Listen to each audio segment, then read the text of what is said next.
देशाला हादरवणाऱ्या नीट पेपर फुटी प्रकरणाला आता सीबीआयच्या तपासाला जोर आलाय आणि या प्रकरणातील नवनवीन खुलासे देशातील तापमान वाढवताना दिसत आहेत. मनीषा वाघमारे हिला मध्यस्थीच्या आरोपाखाली ताब्यात घेतल्यानंतर केंद्रीय तपास यंत्रणेने आणखी एका आरोपीला ताब्यात घेतले. पुण्याच्या मॉडर्न कॉलेजमधील बायोलॉजी विषयाच्या ज्येष्ठ प्राध्यापिका मनीषा रघुनाथ मांढरे यांनाही दिल्ली येथून अटक करण्यात आली आहे. मांढरे यांना एनटीएने नीट यूजी 2026 प्रक्रियेत एक्सपर्ट म्हणून नियुक्त केले होते आणि त्यांना बॉटनी आणि झूलॉजी या प्रश्नपत्रिकांची पूर्ण ऍक्सेस होता, असं माध्यमांकडून समजत आहे.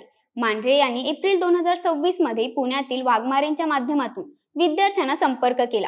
पुण्यातील स्वतःच्या घरी विशेष कोचिंग क्लासेस घेत बॉटनी आणि झूलॉजी मधील संभाव्य प्रश्न विद्यार्थ्यांना लिहून घेण्यास सांगितले, ज्यातील बरेच प्रश्न 3 मे रोजी झालेल्या परीक्षेतील प्रश्नांशी जुळत असल्याचा दावा करण्यात येत आहे. सीबीआयने गेल्या 24 तासात देशभरात 6 ठिकाणी छापेमारी करून महत्त्वाची कागदपत्रे, लॅपटॉप, बँक स्टेटमेंट आणि मोबाईल जप्त केले आहेत.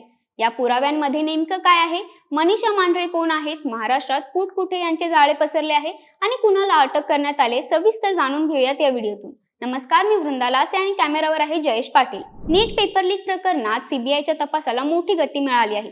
पुण्यात ब्युटी पार्लर चालवणाऱ्या मनीषा वाघमारेच्या अटकेनंतर आता बायोलॉजीच्या प्राध्यापिका मनीषा मांढरेंना देखील केंद्रीय तपास यंत्रणा सीबीआयने अटक केली आहे. मनीषा मांढरे मूळच्या पुण्याच्या असल्याची माहिती आहे. त्या पुण्याच्या मॉडर्न कॉलेजमध्ये गेली 18 वर्षे शिक्षक आहेत. येत्या 6 महिन्यात निवृत्ती देखील होणार होत्या. मात्र त्याआधी एनटीए कडून नीट यूजी 2026 प्रक्रियेत त्यांची एक्सपर्ट म्हणून नियुक्ती करण्यात आली, ज्यामुळे त्यांना बॉटनी आणि झूलॉजी प्रश्नपत्रिकेचा पूर्ण ऍक्सेस होता. एप्रिल 2026 मध्ये पुण्यातील वाघमारेंच्या माध्यमातून त्यांनी विद्यार्थ्यांना संपर्क केला. पुण्यातील स्वतःच्या राहत्या घरी विशेष कोचिंग क्लासेस सुरू केले. क्लासेस दरम्यान बॉटनी आणि झूलॉजी मधील संभाव्य प्रश्न विद्यार्थ्यांना लिहून घेण्यास सांगितले. त्याशिवाय पुस्तकांमध्ये प्रश्न मार्क करण्यास सांगितले, ज्यातील बरेच प्रश्न 3 मे रोजी झालेल्या परीक्षेतील प्रश्नांशी जुळत असल्याचा दावा करण्यात येत आहे. दरम्यान 3 दिवसांपूर्वी पुण्यातील मनीषा वाघमारे हिला पोलिसांनी ताब्यात घेतलं होतं आणि आता सीबीआयच्या चौकशीतून तिने दिलेल्या माहितीच्या आधारावर धनंजय लोखंडे आणि इतर एजंट पर्यंत पोहोचण्याचा मार्ग मोकळा झाला.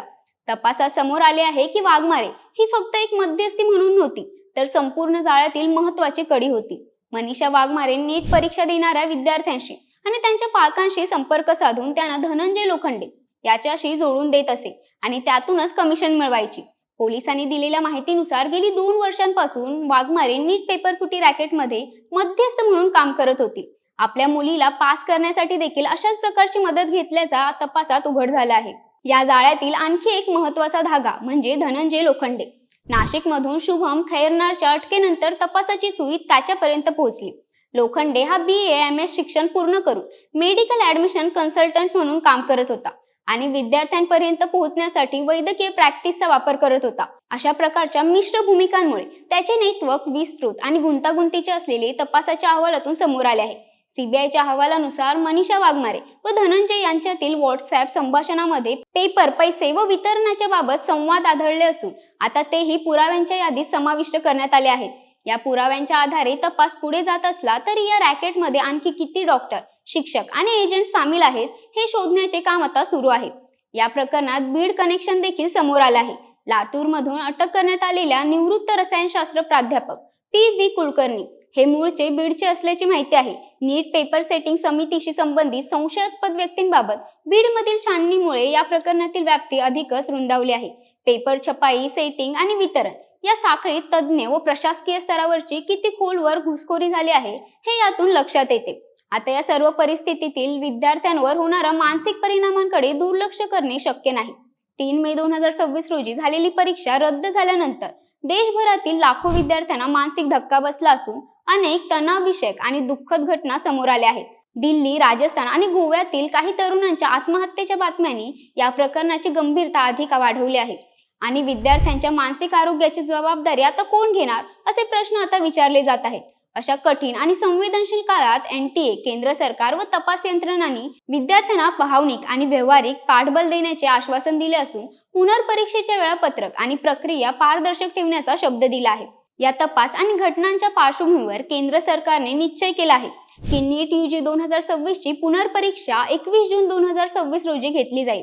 तसेच पुढील वर्षापासून नीट OMR ऐवजी परीक्षा संगणक आधारित पद्धतीने घेण्याचा निर्णय घेतला असल्याचे म्हटले जात आहे. सरकारी अधिकाऱ्यांचे म्हणणे आहे की विद्यार्थ्यांचे भविष्य हे सर्वोच्च प्राधान्य आहे आणि शिक्षण माफिया विरोधात कठोर कारवाई केली जाईल. परंतु या घोषणांमागे प्रत्यक्षात किती परिणामकारक बदल होतील हे पुढील तपास आणि अंमलबजावणीच ठरवेल.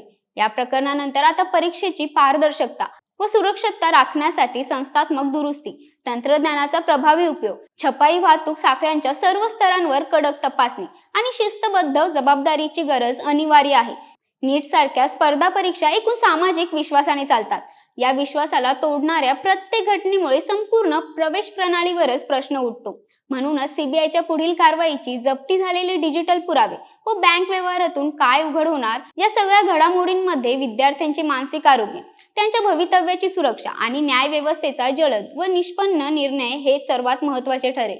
आजच्या परिस्थितीनंतर संपूर्ण देशाचे लक्ष 21 जूनच्या रीनीटवर व तपासाच्या पुढील टप्प्यावर आहे. यात पुढे काय निष्पन्न होणार हे पाहण्यासारखे असेल. तर नीट पेपरफुटीचे रॅकेट चालवणाऱ्या डॉक्टर आणि शिक्षकांबद्दल तुमचं काय मत आहे? हे गैरप्रकार थांबवता येतील का? कमेंट करून नक्की कळवा. धन्यवाद.